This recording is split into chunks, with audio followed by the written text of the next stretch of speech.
Um, well, can't outdo Gronk, but I brought some special guests today.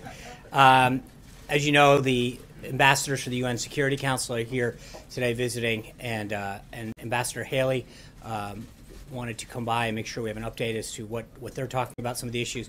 When she's done, she's got to join a meeting that's in progress. Secretary Mnuchin has some comments that he'd like to make. We'll take some questions from him and then resume the briefing. So without further ado, the Ambassador of the United Nations, Nikki Haley. Thank you, Sean. I will tell you, we have had an exciting day in D.C. We are hosting the members of the Security Council, and when you think of that, this is the most powerful group that decides sanctions, relief, any sort of conflict that comes up. This is the group. And so the idea that they were able to come to D.C. is overwhelming for them. They are extremely pleased. We started the morning at the Blair House with Senators Graham and Cardin, as well as Congressman Smith and Congresswoman Bass. So they had a lot of interaction, probably about an hour and a half, talking about issues from budget all the way to peacekeeping issues, as well as conflicts in North Korea and Syria, and then with the problems in Iran. So it was a very healthy discussion there. From there, we came over to the White House, and the president greeted all of the members, had his picture taken with them, and then we all sat down for lunch. And it was an open dialogue, very much of the members wanting to hear from the president what his plans are, what he was going to continue to do on Syria or not continue to do, North Korea. All of those issues are certainly at the forefront. And the idea that he would have that dialogue with them is tremendously helpful to me. Whereas, in the Security Council, we need them to really engage. We need them to now know that we are about action. And I think that what we've tried to do in the UN is really bring reform. Reform in the way we spend, reform in the peacekeeping operations, but also reform in the resolutions that are passed, that what we pass actually means something, and that there's accountability in what we pass. And so I think they heard that loud and clear today from the president. I think that they are thrilled with the engagement that they had, and I think it shows that the president's very engaged on foreign policy, and they see that. The idea that he would sit down and want to talk to them about each of their countries and the Security Council collectively is massive for a president to be able to do this, and it was certainly helpful for the United States. Now they are in briefings with General McMaster, focusing on North Korea, also focusing on ISIS, and engaging on that front, and we'll continue to have other conversations as well. But as far as we go, great day for the Security Council, great day with the president, and certainly more good to come out of this meeting. So thank you very much. I've got some ambassadors waiting, and we will talk to you soon. Thank you. Thank you, Ambassador. So without further ado, Secretary of the Treasury, Stephen Mnuchin. Seems like I'm becoming a regular here. It's nice to see all of you again. Earlier today, the United States Department of Treasury's Office of Foreign Asset Control imposed sanctions in response to the April 4th, 2017 sarin attack on innocent civilians by the regime of Syrian dictator Assad. OFAC is sanctioning 271 employees of Syria's Scientific Studies and Research Center, the Syrian government agency responsible for developing and producing non-conventional weapons and means to deliver them. OFAC has targeted these 271 employees because they have expertise in chemistry and related fields or have worked in support of chemical weapons programs since at least 2012. Today's action, less than 3 weeks after the attack on Khan Sheikhoun, is one of the largest ever executed by OFAC. In a single action, we are more than doubling the number of individuals and entities sanctioned since the start of the Syrian conflict pursuant to Syria-related executive orders. These sweeping sanctions are intended to hold the Assad regime and those who support it, directly or indirectly, accountable for their blatant violations of the Chemical Weapons Convention in UN Security Council Resolution 21-118. The United States is sending a strong message with this action that we will not tolerate the use of chemical weapons by any actor, and we intend to hold the Assad regime accountable for its unacceptable behavior. The Treasury Department, together with the Department of State and our international partners, will continue to relentlessly pursue and shut down the financial networks of any individuals involved with Syria's production or use of chemical weapons. I'd also comment that recently we had sanctions on North Korea and Iran, and will also continue to add to and monitor those as appropriate. And with that, I'd be happy to take a few questions. Is this the only round of sanctions we can expect against Syria in the wake of that chemical weapons attack, or are you considering more? And are you considering the possibility of sanctions against Russia for not going far enough to try to dissuade Assad? We don't comment on the specifics of sanctions that we are going to do in the future. But again, what I will tell you is these sanction programs are very important, they're very effective, and we will continue to use them to the maximum amount available by law. Secretary, on the budget, is the border wall a deal breaker for the president, even to the point of a government shutdown? I'm not going to comment on the specifics of that, but what I will say is I was in a meeting this morning with Director Mick Mulvaney and other senior people. The president is working hard to keep the government open and addressing various issues.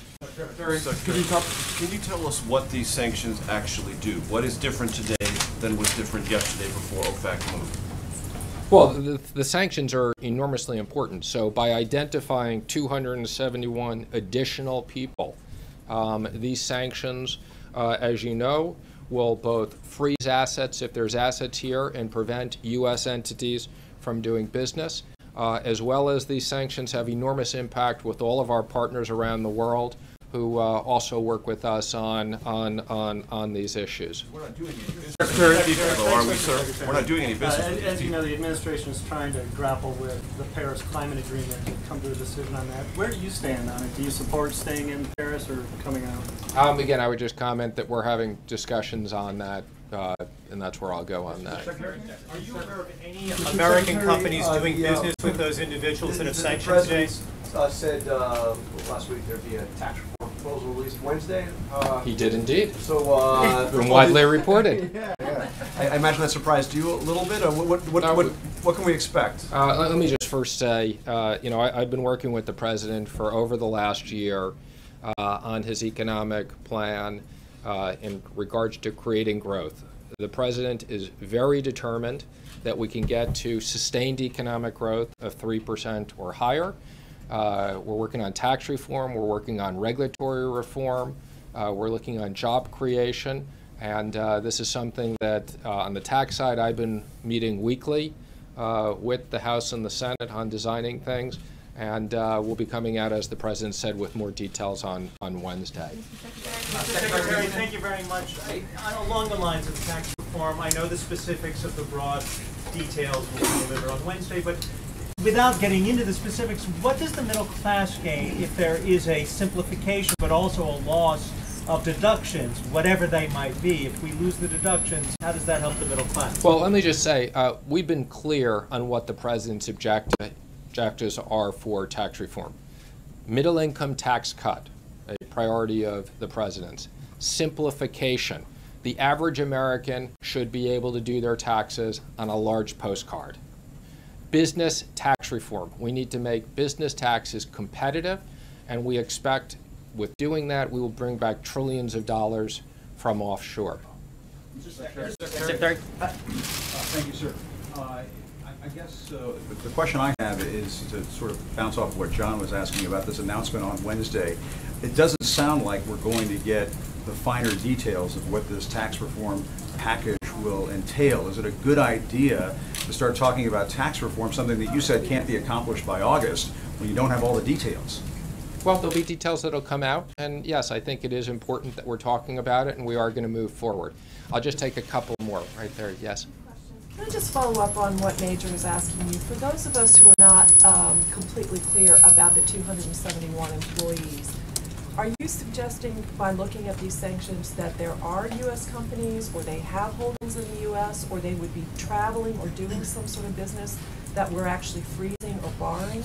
Again, I can't comment on the specifics of these sanctions beyond what we release, but I can assure you that when the U.S. puts out sanctions, they have impacts both here and throughout the world, and we wouldn't be doing this if we didn't think it is impactful. It's quite impactful.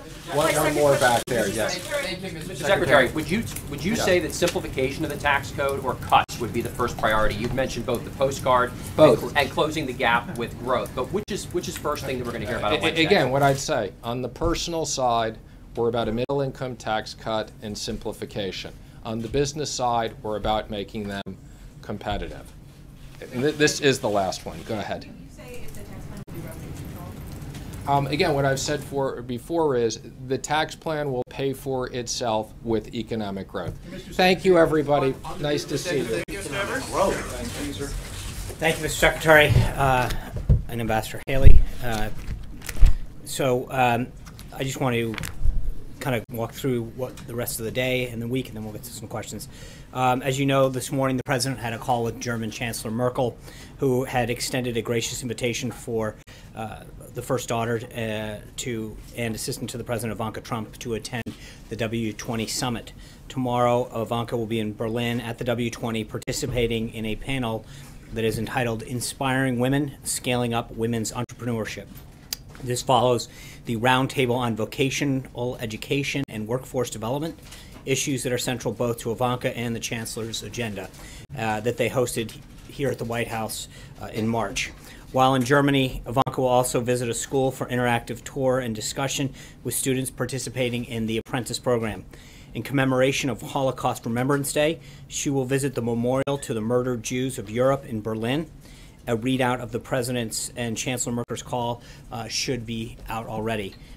Following that call, the President spoke with Dr. Peggy Whitson, the commander of the International Space Station, via video teleconference.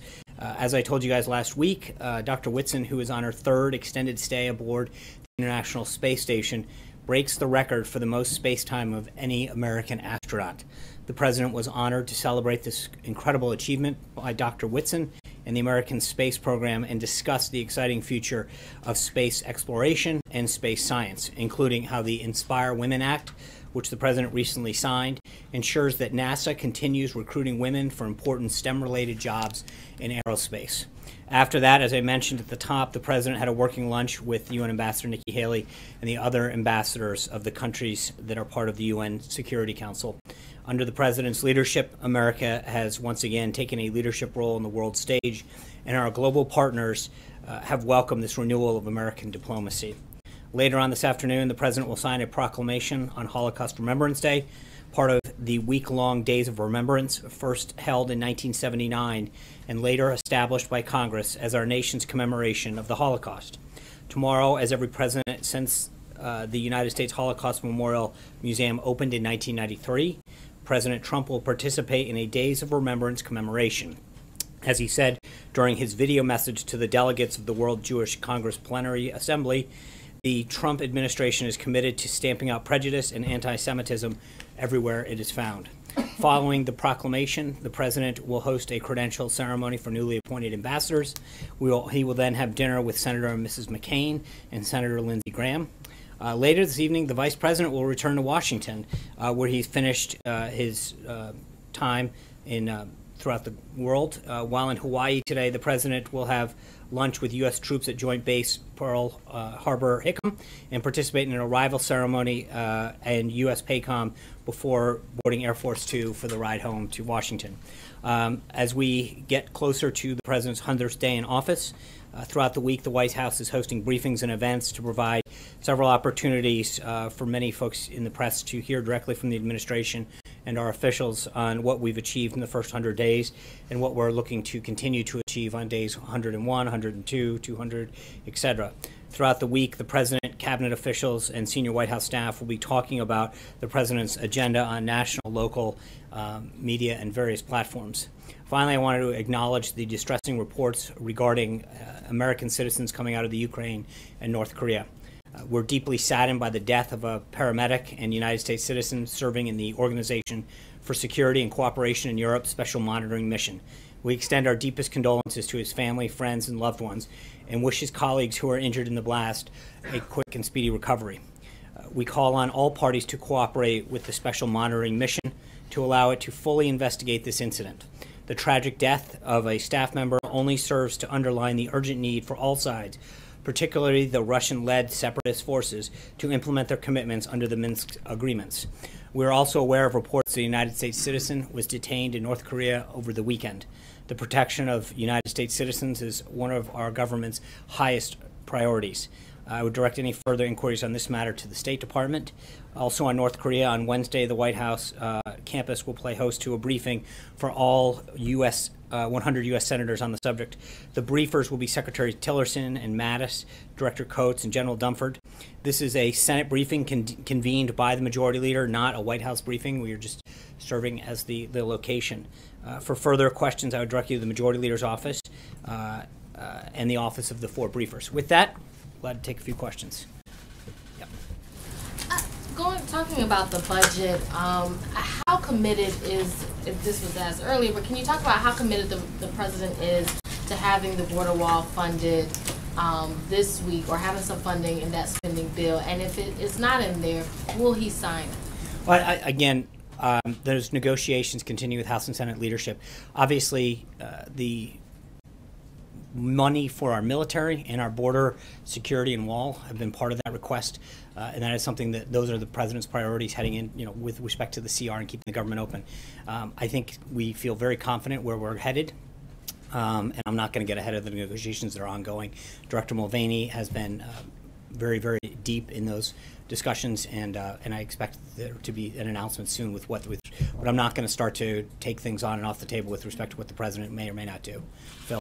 Yeah, Sean, just doubling up on that question there about the CR debate and the funding, does he specifically expect there to be funding for the border wall, or would border security measures be enough to satisfy the president? And how do you differentiate between the two? For example, what could be funded in the CR that you could say is part of the wall, even if it's not explicitly right? So there's obviously a lot of components to that. You've got fencing and drones, and I don't want to get ahead of those negotiations. They are ongoing, but the president's priorities have been very clear from the beginning.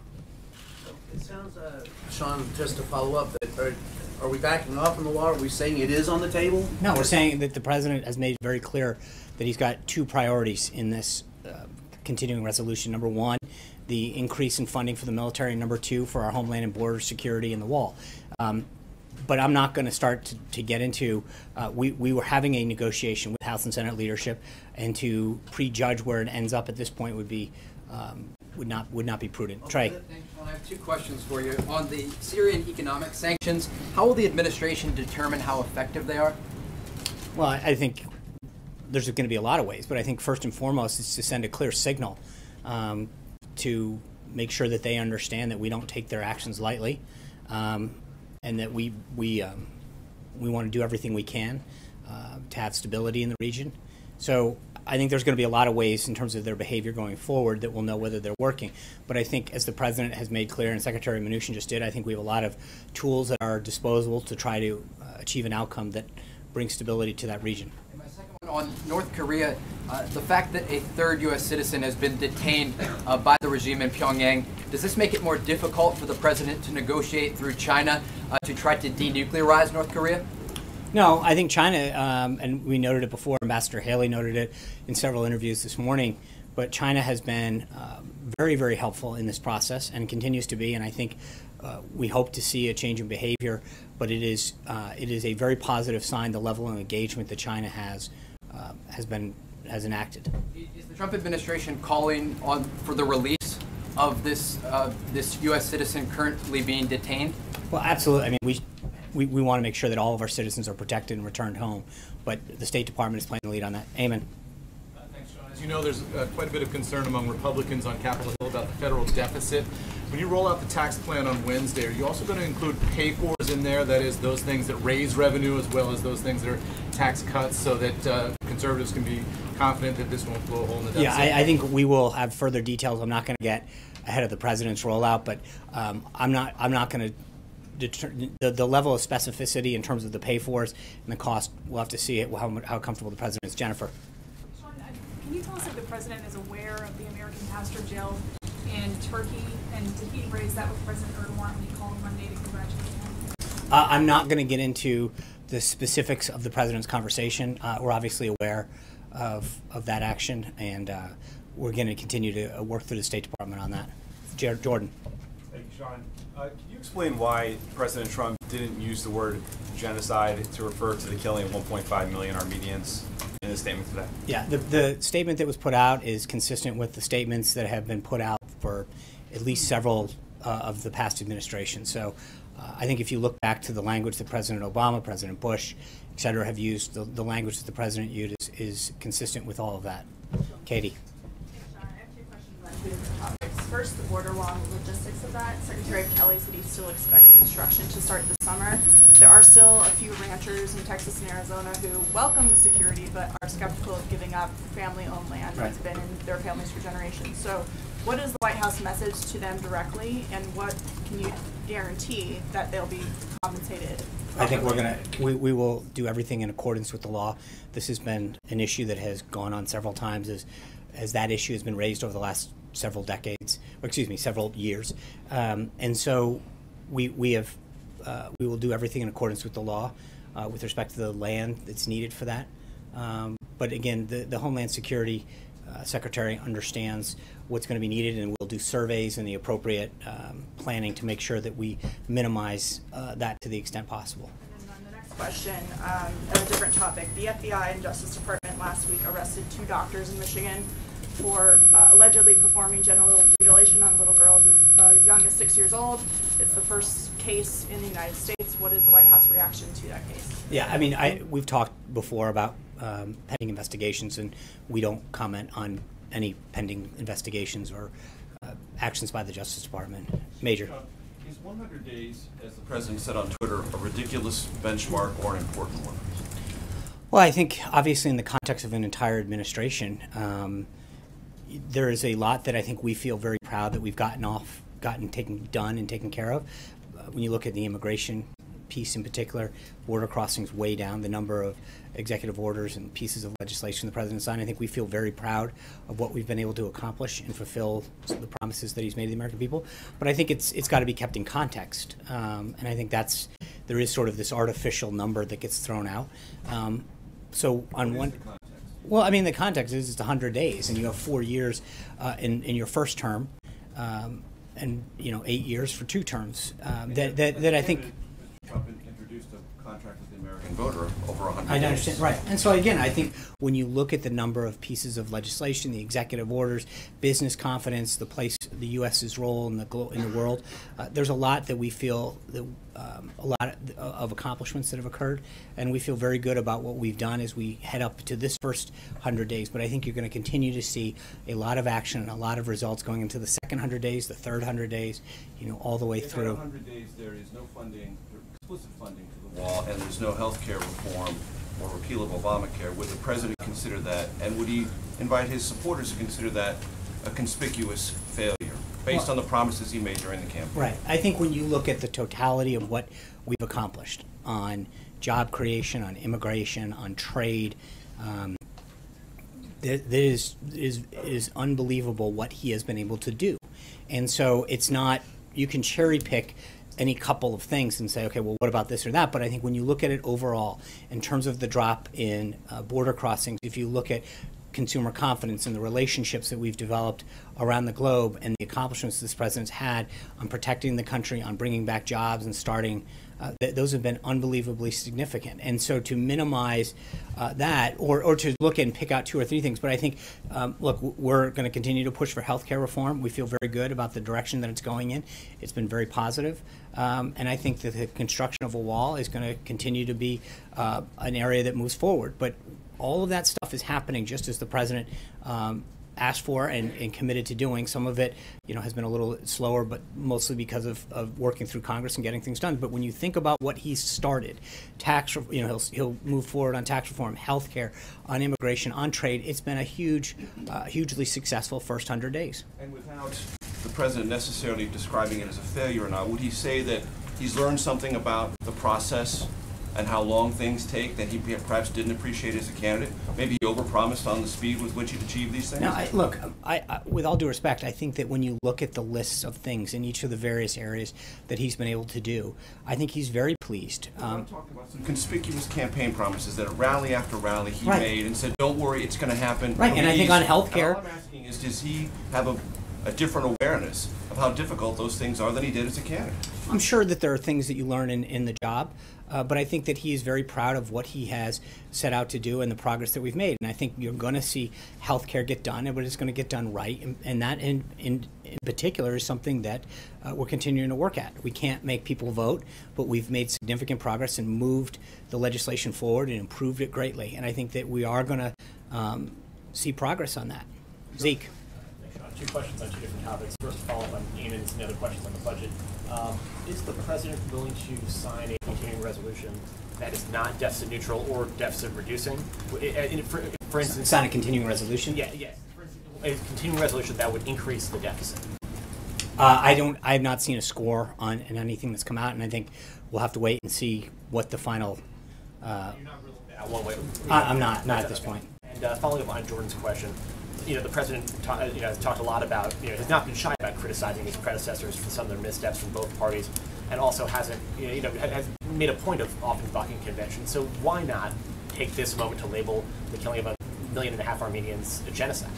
I think, again, as I noted to Jordan, the statement that the president put out is consistent with the last several administrations. I understand that, but there is it is perfectly in keeping with the language that's been used over and over again. John. Yeah. Sorry, I was writing. Well, you had your hand. Would you agree with the assessment that some within the administration have that a vote on health care this week is very, very unlikely? I think the vote is going to get scheduled when Speaker Ryan and Leader McCarthy and Congressman Scalise determine that they have the votes and they feel confident. I'm not. I think we've been very clear. The president made it clear on Friday when he was walking back over from the Treasury Department that if it happens and we have the votes this week, great. If it's next week or the week after, but I think we want to make sure that we've got the votes and we're headed in the right direction before putting some kind of artificial deadline. But would you think that this week is unlikely? I think that whenever the Speaker and the leadership over in the House tell us that they feel confident that they have the votes, then we would encourage them to move forward. I mean, I hate to, I'm not trying to not answer the question, but I think that's the answer. It comes down to when they feel as though they've got the commitments to push the bill forward. Well, there was a push to try to get something on the legislative scoreboard by the 100th day. Does it look like that now will not happen? As I said, we have been very clear from here, and I think the president has been very clear in his comments that that our goal is to get it done and get it done right and get it done to make sure that we have the votes. I think there have been I've read some background quotes and sources about when it wants to, but we've been very clear publicly about when we want to get that done. Kelly. The president's been very clear that Judge Gorsuch, now Justice Gorsuch, is a big part of his first 100 days accomplishments. And the White House, in the rollout about the 100 days, said there would be a dinner with the president and all the justices of the Supreme Court. Now that is off the list. Is the dinner not happening, or is it not publicly being talked about because it's wrapped up in the politics of the 100 days? I think that we've moved some things around on the president's schedule this week, but we hope to have something at some point. To sort of sweep up the high court into the politics of 100 days. No, I think that having a relationship and a meeting with the Supreme Court at some point would be a great idea, and it's something that we hope to have on the schedule at some point soon. Caitlin. Can you explain the president's change of thought on DACA? I think he's been consistent about two things. One, that he's had a heart. He wants to make sure that he does what's in the interest of children in particular. But secondly, I think the president's priorities since he took office have been very clear that the focus would be on folks who presented a danger to public safety. And that's what it's been. And that's where it continues to be. And I think he is someone who understands the issue and the priorities that need to get laid out by this country. And so everything that he has done has been consistent with what he has said from the get-go. Jonathan. I understand that he said that the criminals would leave first, but last August he said that DACA defied federal law and was illegal. So does he still think it's illegal? I understand, and I think that his comments that he made last week, that he understands that in a lot of cases this involves families and small children who've been here, and he has a heart. We're going to work through the immigration. I understand. What I'm trying to do is answer the question that I think the president wants to make sure that he addresses the issue of illegal immigration and all of its components in terms of visa reform, border security, the wall, all of these things in a system of priorities. And right now the priority is to make sure that folks who present a public safety concern to the United States and to our citizens are dealt with first. And that's what he's happened. He's also very pleased that through his action and his vision for how he wants to see to move forward on this, sees a huge drop of illegal border crossing. That is a big accomplishment for this presidency, and it's something that we're obviously very proud of. Border crossing is a big thing, but amnesty is a big I understand part, that. 'cause I just walked through the question. Jonathan. Sean, how confident are you that there will not be a shutdown? Can you, from that podium, guarantee that there will not be a government shutdown? I can't guarantee, How close can you get but to I think that the work that Director Mulvaney and others have made in these negotiations has been very positive. They feel very confident that won't happen. So he won't insist that his priorities get funded on the border, the wall, increased security. That's not what I said. I said that I think is he willing to shut down the government? No, it's not. Look, they're currently negotiating. We feel very confident that they understand the president's priorities and that we'll come to an agreement by the end of Friday. And on the 100 days, if I can just follow up, the contract with the American voter that the president signed included 10 pieces of legislation. Right now, he's 0 for 10. Only one of those has actually been introduced. Right. And I think that we're going to continue to work with Congress. As he says in that document, I will work with Congress to achieve these, and we're going to continue to work with Congress to achieve those. But why have 9 of them not even been introduced? I think when you look at what he has done in terms of Supreme Court justice, the executive orders, the number of legislation, there's a lot that has gotten done. I don't think anyone, I remember very clearly the first few weeks, and still to some extent, the comments that got made about the pace that we were keeping, and we have kept. The president has been extremely busy, and I think when you recognize the amount of issues that he's tackled, the amount of progress that he's made, it is very significant, and we will continue to present all of that throughout the week. But again, as I said to Major, I think you can look at a few of these areas and nitpick a couple of them, but I think overall, you know, he has signed a record number of executive orders. He has rolled back regulatory reforms. No, I understand that, but right. To take action. But I don't think there's any question that the president has done a significant amount for the American people on the issues that he has put forward during the campaign. Just to be clear, you're not describing the wall and healthcare as nitpicking. Jim. Are you? No, I'm not. Neither of the. No, I'm not. Those pieces are not small, but I'm saying in terms of overall what he has accomplished has been unbelievably significant. When you talk about all of the other areas, the regulatory relief, the efforts that he's made on immigration, on trade, all of those issues. And again, what I'm trying to say is when you look at everything that he's done and the amount that he's accomplished in these first 100 days, I think you can go back and find an area, one or two, and say, okay, well, he didn't do this. But I think you have to look at it in totality of what he actually did get done. John, on the wall, why is there even a discussion about shutting down the government over paying for the wall? Isn't Mexico supposed to pay for the wall? Well, I think, Jim, the president has made very clear that initially we needed to get the funding going, and there's be several mechanisms to make sure that that happens. That funding piece will happen in due time. Alexis. That is a promise that the I president made that. during the campaign It time. is, no, but he also Mexico would pay for the wall. Right. And now we're having a discussion that the government might shut down over the wall. Who's going to pay for it? Right. You know? So a couple things. One, as I pointed out to Jonathan, we feel very confident the government's not going to shut down. Number two is I think the president has been very clear in the past about the fact that, and this is not a new thing, he talked about this, that in order to get the ball rolling on border security and the wall, that he was going to have to use the current appropriations process, but he would make sure that that promise would be kept as far as the payment of it. And just a real quick follow-up. If border crossings are down, and that's a talking point that the White House uses time here, is the wall even necessary? Absolutely.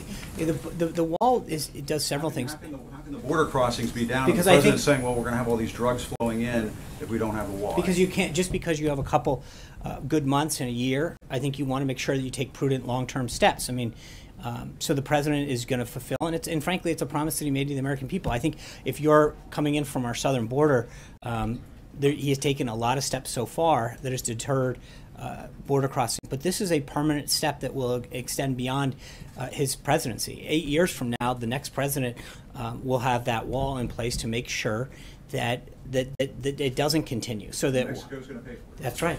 Thank you, Alexis. Sean, this might relate to Jim's question too, but on Wednesday, I have two questions. On Wednesday, when we see the outline that Secretary Mnuchin was just describing, will the President help aim Congress toward his decision about whether the border adjustment tax is the right idea, and also related to that, whether the pay-fors for the wall that might be of interest to lawmakers will become evident as part of the outline of what he'd like to do in terms of taxes? Right. Well, I don't mean to evade that, but I think there's a reason he chose. We're waiting till Wednesday to have the details that he wants to share out. I'm not gonna. We got a couple days before that happens, so I'm gonna have to ask you to wait 48 hours. Can you say whether we will have a generally better idea? I can will tell we you. have a generally better idea of where he? I think you'll have a better idea of where the president stands on tax reform and what he wants to accomplish. Yes, John. Wait. I have one follow-up. Okay.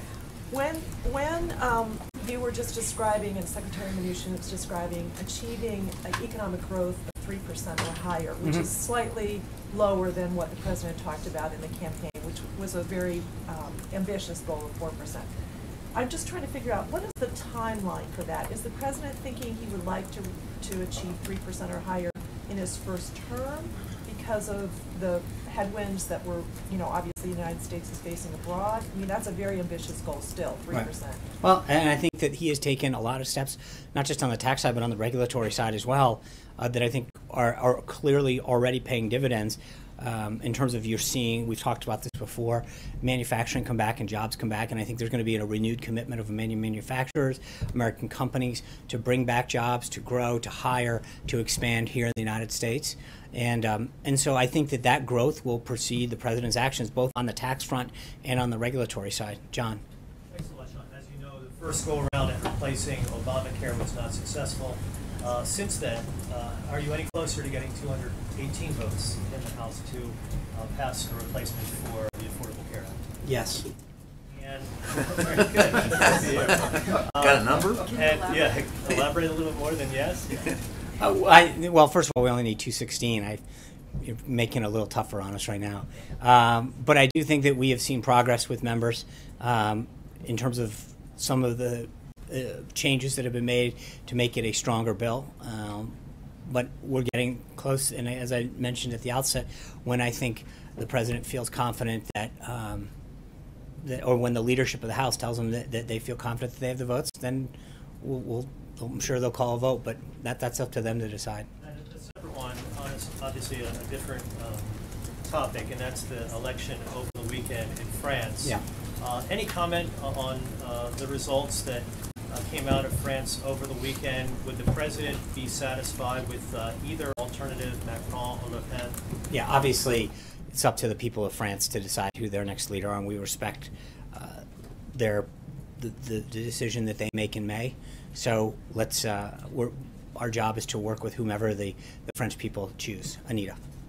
Two questions. One, on the budget, the spending plan, what is the president doing? I understand Mulvaney and others are doing things. Is he calling members? I don't see anything on his schedule for this week. Are members coming over? What is his... As needed, he'll be involved. I think the legislative team has been giving him updates, and as he's needed.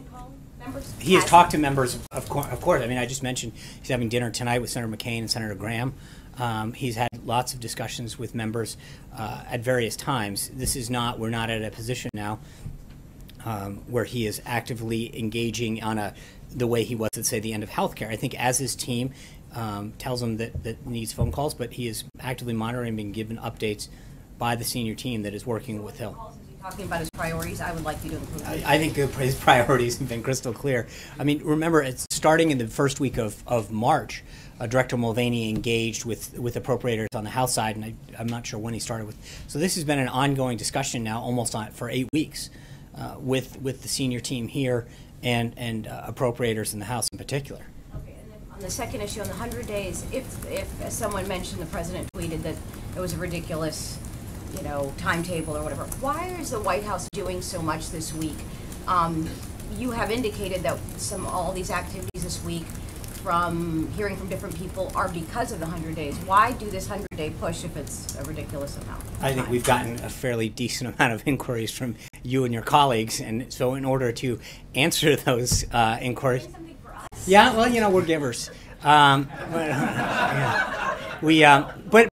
I mean, I don't think there's anyone in this room that hasn't lodged a request to say we're writing a story on the 100-day mark. We're doing this on the 100-day mark. And so, you know, we want to make sure that we answer your questions as truthfully as possible and as thoroughly and comprehensively. So we will have to fulfill all of these requests that are coming in from you and your colleagues. But I also think that we are very proud, and the president's very proud of what he's been able to accomplish in the first 100 days. And, you know, as we sprint towards these final 100 days, there's two things. One, I think because of the inquiries that we've had, we want to make sure we take an opportunity to make sure that people understand how much he's done in all the different areas. But we also want to start talking about the next 100 days and what else is left to be done and how much, you know, how we're going to continue to work hard to get all of that done. But there's a lot that has been accomplished, and I think it's appropriate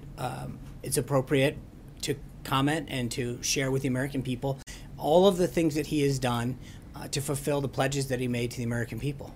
Clarify, are we going to hear, prior to the rally on Saturday, are we going to hear directly from him? There was some talk of a press conference. Yeah, I'll have further updates on the schedule going forward on Maybe not. Huh? The press conference? No, I will have, we're working out some scheduling issues for the rest of the week, and I'll make sure I give you an update as we move forward. Kristen. Thanks, Sean. I just want to circle back on healthcare, because at the top of the president's list of agenda items for the first 100 days was repealing and replacing Obamacare. So does the president want to expect to see a vote on healthcare this week? I'm sure, look, he'd love to do it. If the speaker and the majority leader and the whip come and tell him that they've got the votes, then we'd love to do it. I think his goal isn't to fit it into a finite timetable, as he mentioned on Friday. If it happens this week, that's great. If it happens next week, that's great too. The goal is to get it done and get it done right. And so we're not going to jam it through just for the sake of it. So he's concerned about potentially rushing it through. I hear what No, you're no, saying. He doesn't want right. it to happen this week just to meet that. Exactly. Okay. Let me ask you about tax reform. I know you don't want to get ahead of the announcement on Wednesday. Thank you. But there's a sense that it is more realistic to pursue targeted tax cuts as opposed to broad tax reform. Right. Will we on Wednesday see a proposal for targeted tax cuts? Well, as you stated in your question, I'll let the president and the team speak on Wednesday with respect to what they're going to outline, but I'm not going to get ahead. Does the president think that it's realistic to do broad tax reform without having replaced Obamacare? I think that the president said he's going to make there's a lot of things that are possible, but let's let the president. You know, he made a commitment to get it out on Wednesday, so let's be patient. And wait till Wednesday. And just one more. Of course. Is there a plan for infrastructure reform in the works? Will we get that? That's another thing that's on the list, but I think we seem to have our hands full right now with healthcare and tax reform. It's obviously still committed to seeing infrastructure, something he's talked about a lot in terms of roads and bridges and rebuilding things. But let's get these first two things moving. But I think you're going to see a continued commitment to infrastructure as well. One of the things that could potentially have bipartisan support. Is there an urgency to get infrastructure reform passed? So either we're doing too much or we're not doing enough. But I think, look, he has made it very clear that is a priority of his. As you point out, it's something that I think both sides of the aisle and both chambers probably agree on. There's a public-private partnership that could really benefit our infrastructure in terms of the financing piece of this. We'll have further details on that moving forward, though. Thank you guys very much. I'll see you tomorrow. Have a great Monday. Thanks.